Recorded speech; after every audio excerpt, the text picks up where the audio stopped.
এই স্বরাষ্ট্রমন্ত্রীর নাই। এই গভর্নমেন্টটাকে দেখি আওয়ামী লীগ হিসেবে, এটাই কিন্তু সরকারের জন্য, আমি অন্ধকার বলছি, অন্ধকারটা কিন্তু সরকারের। এরকম এক্সপেক্ট করেছিলেন কি যে এই এত বড় অভ্যুত্থানের পরে এটার পরিবর্তন হবে? এই যে সংস্কার বললাম আমরা, এগুলো তো ফিলসফিক্যাল প্রশ্নই।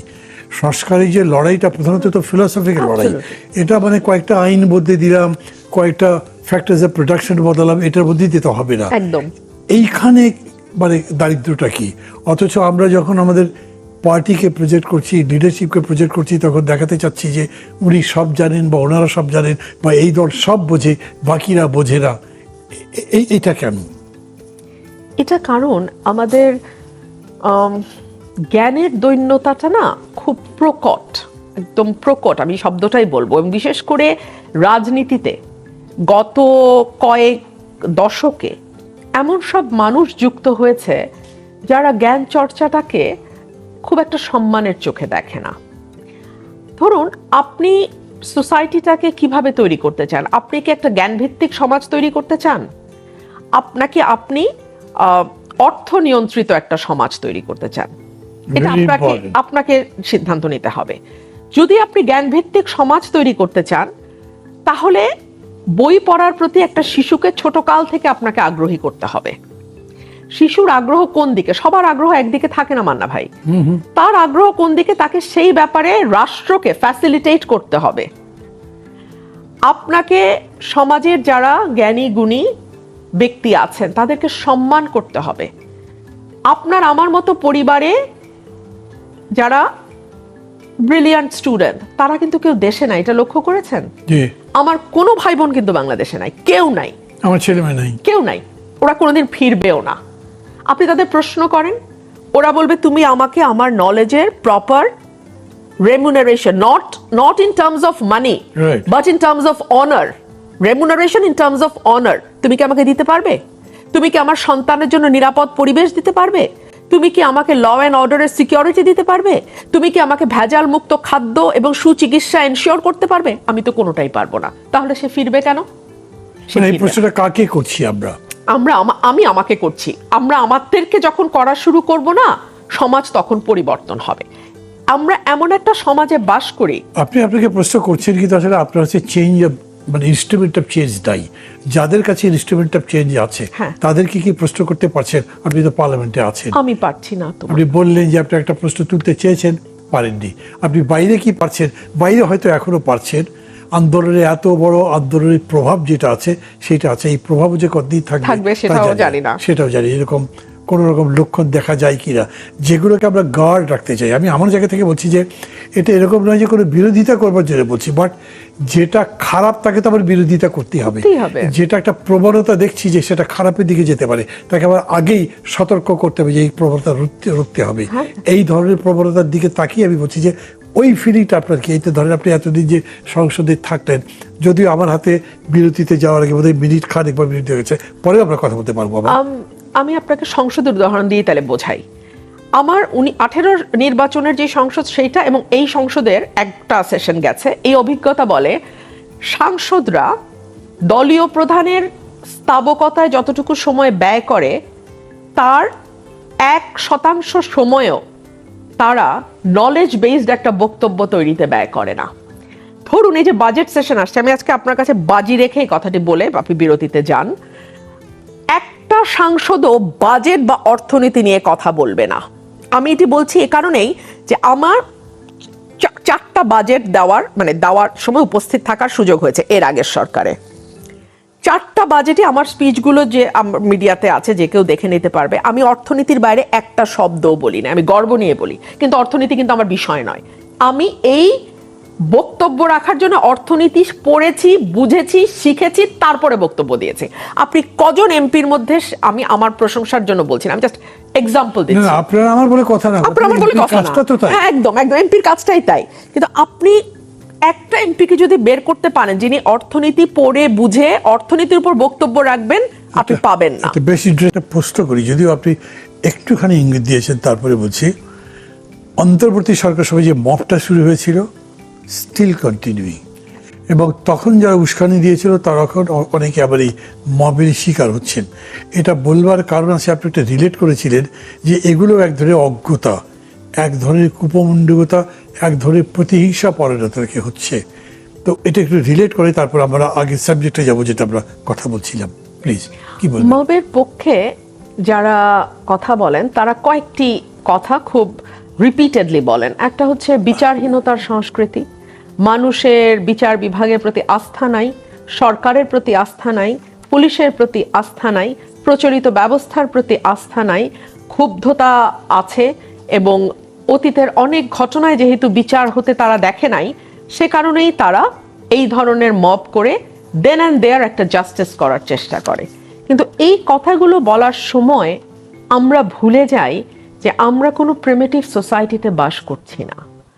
আমরা ওই মধ্যযুগীয় অবস্থার পরে আরো বহু বহু বহু কাল আমরা অতিক্রম করেছি এবং একটা যেমনই হোক গণতান্ত্রিক ব্যবস্থায় একটা রাষ্ট্র যেভাবে চলে, প্রতিষ্ঠানগুলো যেভাবে চলে, সেটাকে কি করে আরো কার্যকর করা যায়, বা যদি একেবারেই অকার্যকর হয় সেটাকে কি করে চালু করা যায়, সেই দিকে আমাদের নজর দেওয়া উচিত। এবং সেটা যদি আমরা করি তাহলে অটোমেটিক্যালি এই ধরনের যুক্তিগুলো আর সামনে আসতে পারে না। আরেকটা বিষয়, ইন্টারিয়াম গভর্নমেন্টের সময় যারা মব করেছে তাদের ব্যাপারে কিন্তু আমার এক ধরনের থিওরি আছে মান্না ভাই। আমি মনে করি ইন্টারিয়াম সরকার এটাকে একভাবে না একভাবে পেট্রন করেছে, এটাকে আশকারা দিয়েছে, এটাকে লালন পালন করেছে। 32 নম্বরে যে ঘটনাটা ঘটলো, অ্যাবসলিউটলি 48 ঘন্টা 72 ঘন্টা ধরে তারা ভেঙেছে। হ্যাঁ সেই তো, হ্যাঁ, পুলিশ দাঁড়ানো, সব দাঁড়ানো, এর সামনে এগুলো ঘটেছে। সুতরাং সরকার চেয়েছে, সে কারণেই এটা এত দীর্ঘ সময় ধরে ঘটতে পেরেছে। এখন প্রশ্ন হলো সরকার কেন চেয়েছে? চেয়েছে এ কারণে যে ওই সময় সরকারের তো কোনো দল ছিল না, কিন্তু সরকারের কিছু শক্তির প্রয়োজন ছিল মাঠে, যাতে তাদের বয়ানটা কেউ কেউ জারি রাখতে পারে। মানে 5 বছর চাই ইউনুসকে, 20 বছর চাই ইউনুসকে, আজীবন চাই ইউনুসকে। তাদের তো ভিতরে ক্ষমতার খায়েশ ছিল। তো এই খায়েশের কথাটা যাতে সাধারণ মানুষের মুখ দিয়ে বলানোর একটা চেষ্টা হিসেবে তারা কিছু কিছু মানুষকে লালন পালন করতো, যাদের মধ্যে বেশিরভাগই দক্ষিণপন্থী মানুষ, বেশিরভাগই উগ্রবাদপন্থী মানুষ, বেশিরভাগই রাইট ফোর্সের মানুষ। তো সেভাবে তারা মবটাকে সমাজে জারি রেখেছিল। এবং একটা বিষয় যখন সমাজে মোটামুটি স্টাবলিশ হয়ে যায়, সেটাকে কিন্তু দ্রুত সরিয়ে ফেলাটাও কঠিন।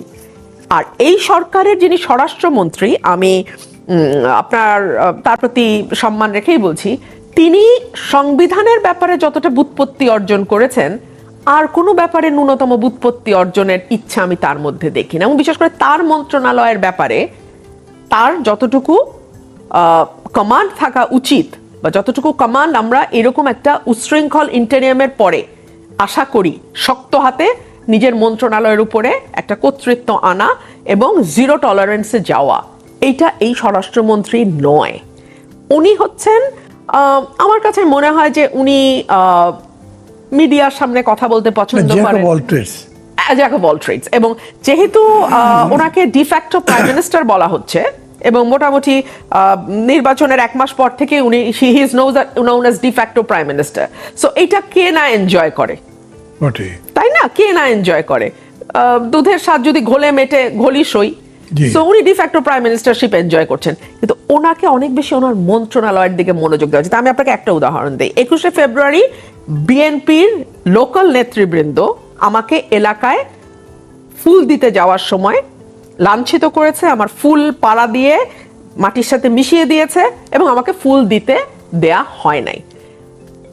স্বরাষ্ট্রমন্ত্রীর যদি নিজের দপ্তরের প্রতিও মানে থাকতো, মানে কি বলবো ওটাকে, যে মানে নিজের দপ্তর ঠিক মতো চালানোরও যদি ইচ্ছা থাকতো, উনি দেন অ্যান্ড দেয়ার অ্যাকশনে যেত। এটা নট দ্যাট রুমিনকে ফেভার করা, এটা হচ্ছে নিজের দলকে ফেভার করা, নিজের গভর্নমেন্টকে ফেভার করা। আমার এলাকায় ব্রাহ্মণবাড়ি, আমি যেহেতু ব্রাহ্মণবাড়িয়াতেই থাকি, আমি সেই উদাহরণই আপনাকে দেই। 15-20 জনের একটা মিছিল বেরোয়েছে আওয়ামী লীগের, সবারই মাস্ক পরা, টুপি পরা, মুখ ঢাকা। বের করার কোনো সম্ভব না কে ছিল। 150 জনের নামে মামলা হয়েছে। বিএনপির নেতারা, লোকাল লিডাররা জেলায় জেলায় মামলা বাণিজ্য করছে, উপজেলায় উপজেলায় মামলা বাণিজ্য করছে 5 আগস্টের পর থেকে। স্বরাষ্ট্রমন্ত্রীর যদি নিজের দলের প্রতি ভালোবাসা থাকতো, এই সরকারের প্রতি দায়বদ্ধতা থাকতো, আওয়ামী লীগের প্রতি না, এই সরকারের প্রতি, তার সরকারের প্রতি দায়বদ্ধতা থাকতো, সে শক্ত হাতে এগুলো বন্ধ করত। কিন্তু সে তো জানেই না মনে হয়, সে সংবিধানের 215 অনুচ্ছেদ নিয়ে বা 126 অনুচ্ছেদ নিয়ে বা 99 নম্বর অনুচ্ছেদ, I am just saying randomly, নিয়ে যত উদ্বিগ্ন। বাংলাদেশে গত 1 মাসে যে 118 জন শিশু ধর্ষিত হয়েছে, আজকে 71 বছরের একজন বৃদ্ধ, আমি আপনার শোতে বসার সময় দেখলাম, ধর্ষণের শিকার হয়েছে, তাদেরকে বিচারের আওতায় আনা এবং বিচারের আগে ক্রাইম কি করে কন্ট্রোল করা যায়, অপরাধ কি করে দমন করা যায়, prevention is always better then cure, সেই দিকে মনোযোগ দেওয়ার মতন সময়, ইচ্ছা, আগ্রহ, দায়বদ্ধতা, জবাবদিহিতা এই স্বরাষ্ট্রমন্ত্রীর নাই।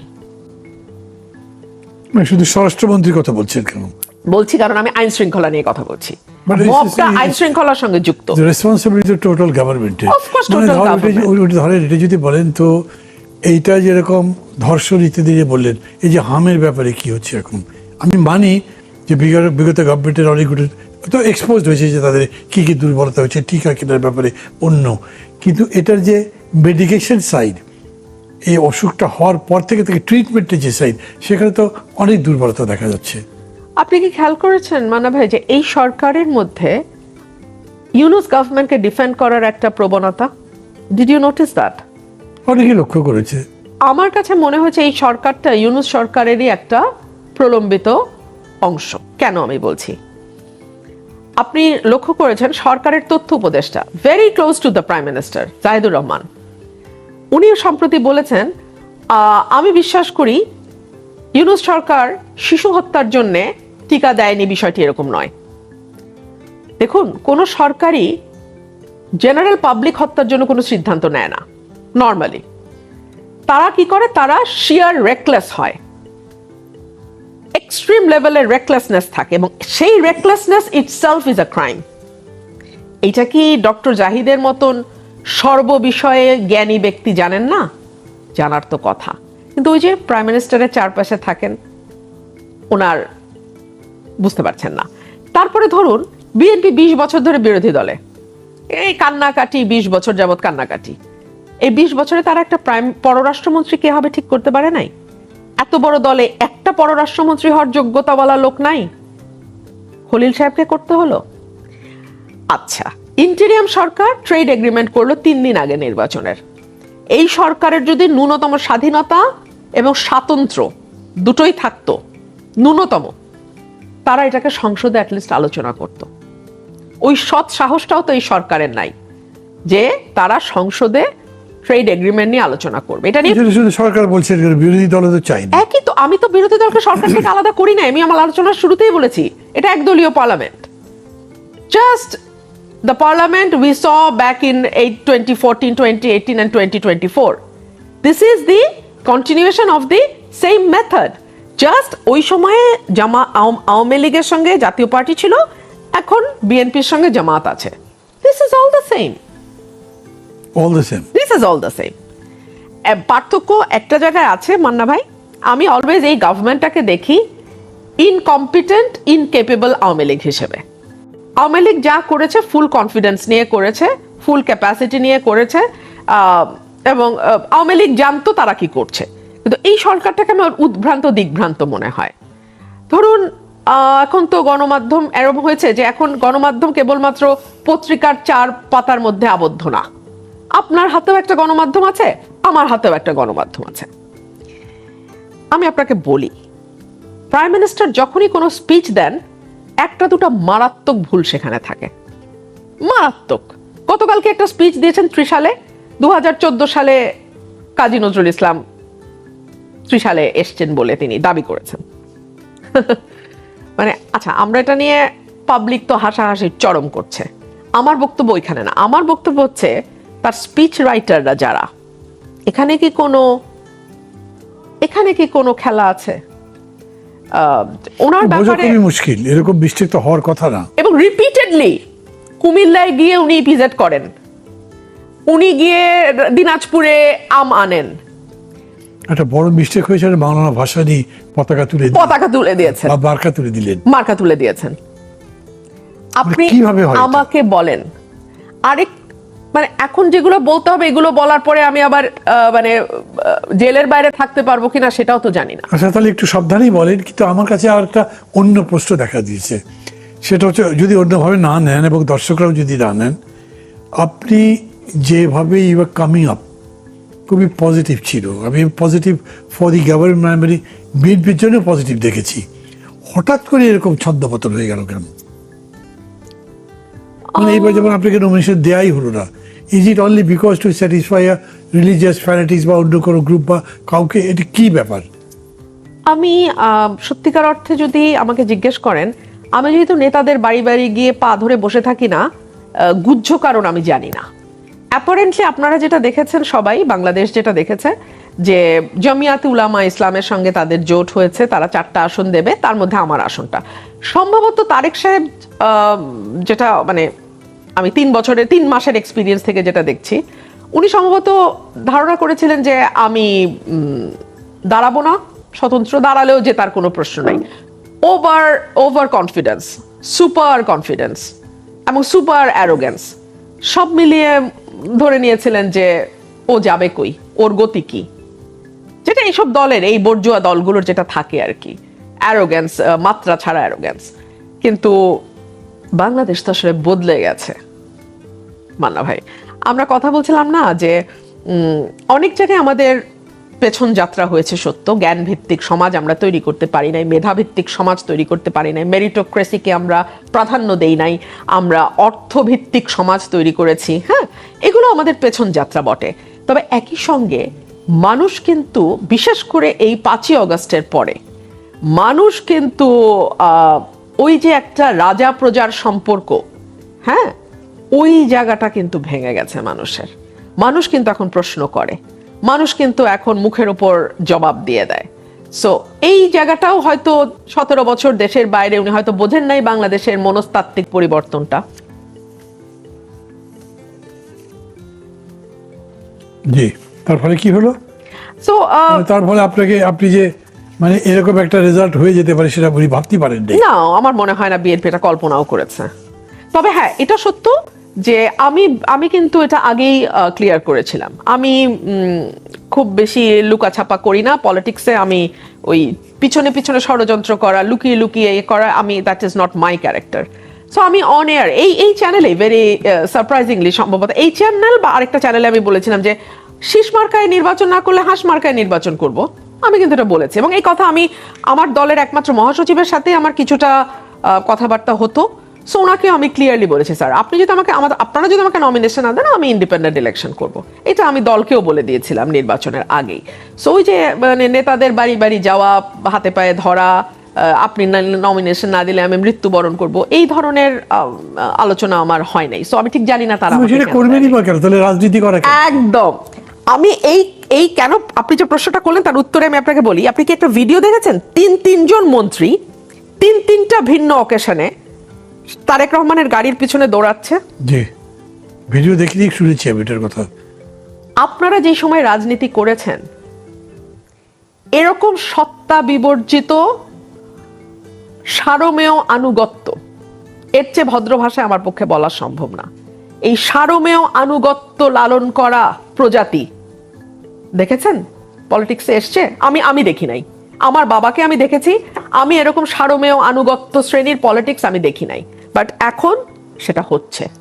সো এই জায়গায় তো আমি পিছিয়ে যাবই, আমরা পিছিয়ে যাবই। না, আপনি পিছিয়ে যান না, আপনি পিছিয়ে যান না। আমি জানি না, আমার এখানে বলাটা আমি কোনো উস্কানি দিচ্ছি না, কিন্তু আমি পাবলিকের ফিলিংটা এরকম দেখি যে মানুষ অনেক সময় হয়তো ধরেন একটা জিনিস, আমি একজনকে পছন্দ করি কিন্তু একটা ভুল করছেন, এই ভুলটা তাকে বোঝানোই গেল না, কেউ সেটাকে চ্যালেঞ্জ করে দাঁড়িয়ে জিতে গেল, তখন তিনি এটাকেও পছন্দ করেন এবং যিনি দাঁড়িয়েছেন তাকেও পছন্দ করেন, এবং আলটিমেটলি হয়তো যিনি দাঁড়ালেন তাকে পছন্দ করেন।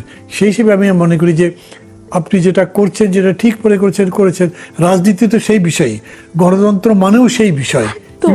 ইউ হ্যাভ টু ডিফার, নাহলে গণতন্ত্র কেমন হবে? মানে ভাই, আরেকটা বিষয় দেখেন, আপনারা যখন রাজনীতি করেছেন, আমার বাবাদেরকে দেখেছি, রাজনীতি কিন্তু বেড অ্যান্ড বাটার আর্নিং এর সোর্স না। কিন্তু এটা আগে প্রথমে বুঝতে হবে।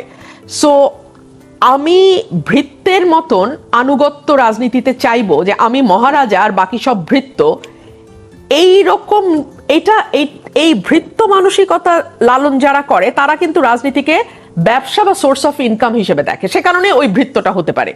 কিন্তু আমরা তো রাজনীতি আমাদের কাছে সেটা না, রাজনীতি না করলে না করলাম, আমাকে এমপি হতেই হবে, মন্ত্রী হতেই হবে, ক্ষমতায় থাকতেই হবে, not necessarily, not at all. আমি তো এর আগেও 4 বছর এমপি ছিলাম। আওয়ামী লীগের একটা এমপি বা মন্ত্রী বলুক, মন্ত্রী বিশেষ করে, যে তাদের কাছে কোনো তদবির নিয়ে আমি গেছি, বিএনপি সরকার এসছে, একটা মন্ত্রী বলুক আমি গত 3 মাসে একটা তদবির তাদের কাছে করেছি। I have my respectable profession, I am a lawyer, I am a practicing lawyer, আমার সেখান থেকেই যথেষ্ট ইনকাম হয়। আপনি যেরকম করে বলছেন সেরকম ইন্ডিপেন্ডেন্টলি ইন্ডিভিজুয়াল স্টান্স নিয়েই আপনি চলছেন বা চলবেন এরকম, নাকি যেরকম বাজারে কথাবার্তা আছে যে আবার এনসিবির সাথে কথাবার্তা বলছেন, অন্য কারোর সাথে কথাবার্তা বলছেন, সেসব জায়গায় চলে যাবেন? না মান্না ভাই, না না, একদমই না। অল্প বয়সে রাজনীতিতে জড়িয়ে গেছিলাম, বিএনপির ভয়াবহ দুঃসময় ছিল তখন। আসলে তখন আমি যদি সত্য কথা বলি সেই সময়টাতে, সেটা অটোমেটিক্যালি বিএনপির পক্ষে যাবে। সেই সময় আপনি আসলে রাজনীতি করতে হলে আপনাকে সত্য কথা যদি আপনি বলতে চান রাজনীতিতে, সেটা অটোমেটিক্যালি বিএনপির পক্ষে যাবে, এবং সেটা গেছে। বাট তার মানে তো এই নয় যে আমাকে আমার সত্তা বিসর্জন দিয়ে আসলে রাজনীতিটা করতে হবে, নট নেসেসারিলি। আচ্ছা, আরেকটা প্রশ্ন করি আপনাকে, কথাটা একবার তুলেছিলেন কিন্তু তারপর আবার ছেড়ে গেছেন। এই যে একটা চুক্তি হলো, খলিলুর রহমান সাহেবের কথা বলতে গিয়ে বলেছিলেন মার্কিন যুক্তরাষ্ট্রের সাথে বাণিজ্য চুক্তি, মানে সার্বিকভাবে এটা কিভাবে দেখেন? এটা বাংলাদেশের জন্য একটা ভয়াবহ দুঃসংবাদ হিসেবে আমি দেখি। আমি চুক্তিটার যতটুকু জেনেছি, এখানে ওয়েবসাইটে তো পুরোটাই দেওয়া হয়েছে। এখানে কেবলমাত্র 15 বছরে $15 বিলিয়ন বোয়িং কেনার ব্যাপার না, কিংবা এখান থেকে আমেরিকার আলু, গম, ভুট্টা আমদানির ব্যাপার না। এটার ভেতরে তার চেয়েও ভয়াবহ ব্যাপার আছে। এবং বাংলাদেশের উপর যে পরিমাণ বাধ্যবাধকতার বিষয় দেয়া হয়েছে, তার 1% আমেরিকার ব্যাপারে করা হয় নাই। এবং আকসা জিসুমিয়ার 2টো চুক্তি একেবারে ফাইনাল পর্যায়ে আছে। সেটা যদি হয়, বাংলাদেশ যদি আরেকটা রাষ্ট্রের ভেসেল স্টেট হয়, আমরা 20 কোটি মানুষের এই ছোট্ট ভূখণ্ড আমরা কতটুকু সার্ভাইভ করতে পারবো জানি না। ঘরের পাশে বার্মা অ্যাক্ট হয়ে গেল, 10 লক্ষের উপরে রোহিঙ্গা নিয়ে আমরা বাস করছি। কুতুপালংয়ের ওদিকে যাবার মতন পরিবেশ নাই। এর মধ্যে যদি বাংলাদেশে সামরিক বিমান ঘাঁটি সহ আরো যেই বিষয়গুলো নিয়ে যে আকসা এবং জেসুমিয়ার কথা হচ্ছে, আমি জানি না বাংলাদেশে বলা হয়ে থাকে যে কোনো নির্বাচিত সরকারের পক্ষে আসলে এই চুক্তিগুলো করা সম্ভব ছিল না, সে কারণেই ইউনূস সরকারকে বেছে নেওয়া হয়েছে। একেবারেই তাবেদার কোনো সরকার ছাড়া এটা সম্ভব নয়। So I'm really worried. I'm really worried about our future. মানে কি মনে করছেন ফিউচারটা? এখন পর্যন্ত ধরেন আগামী 5 বছর বা এই গভর্নমেন্টের যতদিন টার্ম গভর্নমেন্ট তো আছেন, এর মধ্যে ব্যাংক রেজলিউশন একটা হয়েছে, যেটা মানে বাতিল করা হলো, জি, এবং ইসলামী ব্যাংকের উপর আবার এরকম একটা প্রভাব দেখছি। আজকে আবার দেখলাম যে চেয়ারম্যানকেও পদত্যাগ করতে বলা হয়েছে। সব মিলে কি মানে পুরো দেশ মিলে এটা কোন দিকে যাচ্ছে মনে হয় আপনার? আমি অন্ধকার দেখছি। অন্ধকার? আমি অন্ধকার দেখছি। No ray of light? No ray of light. আমি নো রে অফ লাইট দেখছি একদম। আপনাকে আমি ক্লিয়ারলি বলি, ফ্যামিলি ট্রি কার্ড, মানে আপনাকে আমি তার মানে এটা মনে করছি, পেসিমিস্ট মনে করবো?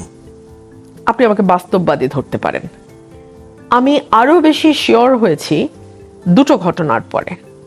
যেই সরকারকে 3 মাস বয়সে ভুয়া শুনতে হয়, সরকারকে মানে একবার সরকার প্রধানকে, প্রাইম মিনিস্টারকে, আমি রামিসার বাসার ঘটনা বলছি।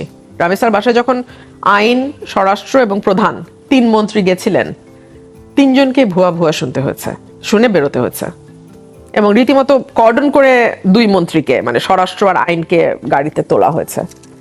সেই সরকারের সামনে আমি খুব রে অফ হোপ দেখার কিছু নাই। 9 লক্ষ কোটি টাকার বাজেট আসছে। মানে আপনি এরকম ফিল করছেন কি আপনার এই কথা যে দর্শকরা শুনছে, এতক্ষণ ধরে আপনি যেরকম ইম্বাইবিং কথা বলছিলেন, ইন্সপায়ারিং কথা বলছিলেন, equally they will be pissed off? আমার মনে হয় অ্যাজ আ পলিটিশিয়ান আপনি তা করতে পারেন না। অ্যাজ আ পলিটিশিয়ান আপনাকে রে অফ হোপ বলতে হবে, as a politician, not as an individual. That is আপনার উপরে কারোর দায় নাই। এখন অ্যাজ আ পলিটিশিয়ান আমি যদি মিথ্যা আশ্বাস দিতে থাকি, না, মিথ্যা আশ্বাস দিতে বলছি না। ইউ হ্যাভ টু ফাইন্ড আমি বলে মানে ফাইনাল লাইন তো আপনাকে বার করতে হবে। ফাইনাল লাইন হচ্ছে দেশের মানুষ। আমি বলছি কেন, মানুষ প্রতিবাদ করা শিখেছে। জি, এটাই কিন্তু সরকারের জন্য, আমি অন্ধকার বলছি, অন্ধকারটা কিন্তু সরকারের। হ্যাঁ, ও না, আমি পুরো দেশের প্রশ্ন না করছি আপনাকে। না, সরকারের জন্য আমরা অন্ধকার। শুধু কে সরকার নিয়ে চিন্তিত, আমরা তো দেশ নিয়েই চিন্তিত। সরকার তো দেশের বাইরে নয়, এবং না, সরকার যেহেতু সবই, স্টিয়ারিং এ সরকারটার আমি বসা। ক্ষতি চাচ্ছি না, কিন্তু আপনার সঙ্গে যেরকম সম্পর্কের অধঃপতন ব্যক্তিগতভাবে আমারও কোনো উন থাকতে পারে, বাট ওইটা আমি এখানে আনছি না, না। না, না। আমি মনে করি সরকারটা ভালোই করুক। কিন্তু কিন্তু কিন্তু মান্না ভাই, আমি আপনাকে বলি, রে অফ হোপ আর মানে কি বলবো, ভয়ের ব্যাপারটা পাশাপাশি। কেন পাশাপাশি?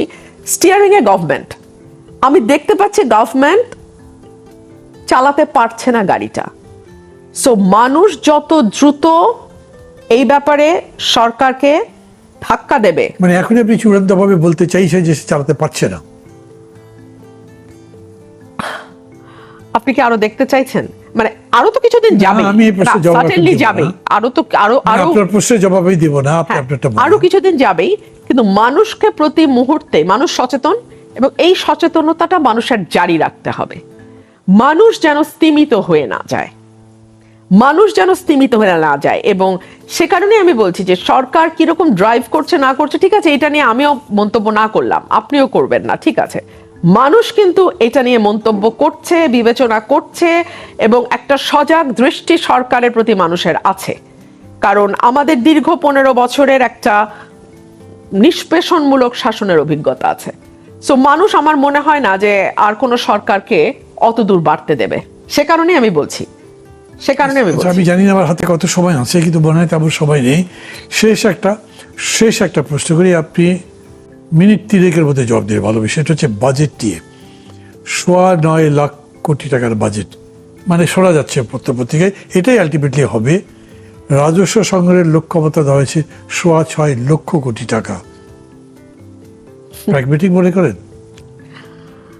বাজেট তো মান্না ভাই আয় ব্যয়ের একটা খতিয়ান, তাই না? আমরা সাধারণ জীবনে আয় অনুযায়ী ব্যয় করি, আর রাষ্ট্র ব্যয় অনুযায়ী আয় করার চেষ্টা করে। ডিরেকশনও তো সেট করে যাবে কোন দিকে যাবে। এক্স্যাক্টলি। আমার কাছে এটাকে মনে হয়েছে একটা পলিটিক্যাল ইয়ের মতো, যে আগের সরকার এত দিয়েছে, 7 লক্ষ সামথিং দিয়েছে, আমাকে তার উপরে উঠতে হবে। কারণ রাজস্ব, বিদেশি অনুদান এবং রপ্তানি আয়, রেমিটেন্স, এর বাইরে কিন্তু সরকারের আয় করবার আর কোনো রাস্তা নাই। প্রত্যক্ষ পরোক্ষ কর, রেমিটেন্স, রপ্তানি আয় আর অনুদান, এর মধ্যে রাজস্ব কর জিডিপির যে অনুপাত দক্ষিণ এশিয়ায় বাংলাদেশের সর্বনিম্ন। সেইখানে আপনি এখন রাজস্ব 6 লক্ষ কোটি টাকার উপরে নির্ধারণ করছেন। কোনো নেটো বাড়াননি। অর্থাৎ যারা ট্যাক্স দিচ্ছে তাদের উপরেই আপনি স্টিম রোলারটা চালাবেন, আর বাকি থাকবে হচ্ছে ভ্যাট, যেটা একটা মানে একেবারেই প্রান্তিক মানুষও যা দেয়, আমি আপনিও যা দেই, আবার এস আলমও সেই একই পরিমাণ ভ্যাট দেয়। রপ্তানি বাড়ানোর কোনো উদ্যোগ আপনার আছে? কোনো উপায় আপনি রেখেছেন? আপনি কি ব্যবসা বিনিয়োগ বাড়ানোর, অভ্যন্তরীণ এবং বহির বিনিয়োগ, ফরেন ডিরেক্ট ইনভেস্টমেন্ট, কোনোটার কোনো রাস্তা আপনি করেছেন? আপনি কি বিদ্যুৎ গ্যাসের সহজলভ্যতা তৈরি করতে পেরেছেন? আপনি কি আমলাতান্ত্রিক জটিলতাকে সরাতে পেরেছেন? আপনি কি অবকাঠামোর উন্নয়ন করতে পেরেছেন? আপনি কি একটা বিনিয়োগ বান্ধব পরিবেশ বলতে যেটাকে বোঝায় সেটা তৈরি করতে পেরেছেন? পারেন নাই। তাহলে বিনিয়োগটা আসবে কোথা থেকে, তাই না? আপনি কি ঋণের সহজ লভ্যতা করতে পেরেছেন? পারেন নাই। উল্টো এখন আমাদের ঋণ খেলাপির সংখ্যা গিয়ে দাঁড়িয়েছে 5.5 লক্ষ কোটি টাকার ওপরে, মানে highest in the history of Bangladesh. টাকা পাচারও highest in the history of Bangladesh, মানে ব্যাকল্যাশ গুলো সব ধরে আর কি। সো এইরকম একটা অবস্থায় আপনি এরকম একটা বাজেট ডিক্লেয়ার করছেন। আমরা না পরিবর্তনটা চেয়েছিলাম গোড়া থেকে হোক, মানে আগের সরকারকে দেখিয়ে দেব ওরা এটা করেছে, তো আমরা আরো অদ্ভুত আরেকটা বাজেটের সংখ্যা, মানে কেন যেন আমি দেখতে পাচ্ছি এই সরকারটির মধ্যে লোক দেখানো সস্তা জনপ্রিয়তা লাভের একটা ব্যাকুলতা, চটুল একটা ব্যাকুলতা। এটার নাম রাষ্ট্র মেরামত নয়, এটার নাম পরিবর্তন নয়। পরিবর্তনের সূচনার এটাও যদি আমি দেখতে পেতাম মান্না ভাই, বিশ্বাস করেন ওইটুকু উদারতা আমার আছে, আমি সেটা স্বীকার করতাম। আমি দেখতে পাচ্ছি না।